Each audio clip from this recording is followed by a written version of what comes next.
Hello friends, welcome to my channel viral MCQ. दोस्तों, आज हम बिहार बोर्ड के कक्षा 10 का जो हिंदी का वर्णिका भाग 2 है, उसके चौथे लेसन का हम ऑब्जेक्टिव लेकर आए हैं, जिसका नाम है नगर। यह एक कहानी है। तो चलिए दोस्तों, स्टार्ट करते हैं पहले क्वेश्चन से। तो दोस्तों, पहला क्वेश्चन है कि पपाती किस रोग से ग्रसित थी? ये थी बुखार से। तो दोस्तों, एक बात ध्यान रखिएगा, इसमें बुखार के जगह पे मेनिंजाइटिस भी दे सकता है, तो इसको भी याद कर लीजिएगा। क्वेश्चन 2 देखते हैं कि नगर कहानी का कहानीकार कौन है?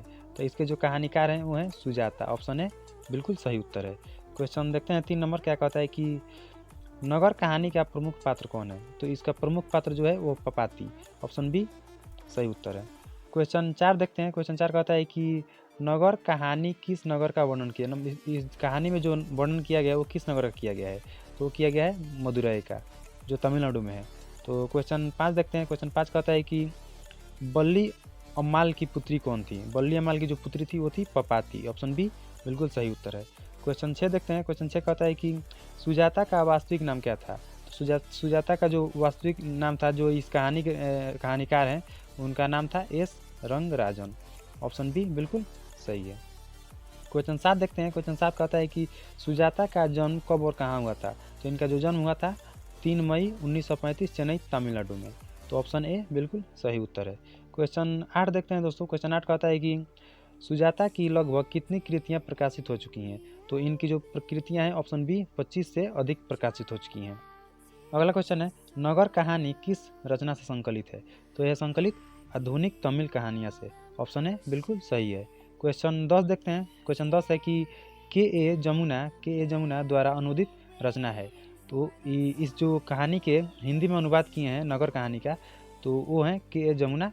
तो ऑप्शन सी बिल्कुल सही है। तो हमारा 11 नंबर क्वेश्चन कहता है कि दोस्तों, नगर कहानी में संदेश दिया गया है। क्या संदेश दिया गया है? नारियों को शिक्षित होना आवश्यक है, मतलब नारियों को पढ़ना लिखना बहुत ज़रूरी है, यही बताया गया है। क्वेश्चन 12 है दोस्तों। क्वेश्चन 12 कहता है कि पपाती कौन थी? पपाती कौन थी? तो दोस्तों, बल्ली अम्माल की पुत्री थी। तो ये ऑप्शन सी बिल्कुल सही हो जाएगा। हमारा 13 नंबर क्वेश्चन है कि पपाती अस्पताल में क्यों भर्ती नहीं हो पाई थी? तो सिर्फ और सिर्फ बल्ली अम्माल की अशिक्षा के कारण नहीं भर्ती हो पाई थी। तो ऑप्शन ए सही होगा। हमारा 14 नंबर क्वेश्चन है कि बड़े डॉक्टर साहब पपाती के संदर्भ में क्या आदेश किए थे? तो बोले थे अस्पताल में भर्ती करने के लिए। तो ऑप्शन बी सही उत्तर होगा। क्वेश्चन 15 है कि कार्लवेन के तुलनात्मक व्याकरण के अनुसार पंडितों की दूसरी राजधानी कहाँ थी? तो ये थी मदुरई। ऑप्शन ए बिल्कुल सही है। क्वेश्चन 15 है कि अंग्रेजी भाषा में मदुरई को क्या कहा जाता है? तो इसको कहा जाता है मदुरा। ऑप्शन ए बिल्कुल सही है। क्वेश्चन 17 है। क्वेश्चन 17 है कि यूनानी लोग मदुरई को क्या कहते हैं? तो इसको कहते हैं मेदोरा। ऑप्शन सी बिल्कुल सही है। क्वेश्चन 18 है दोस्तों।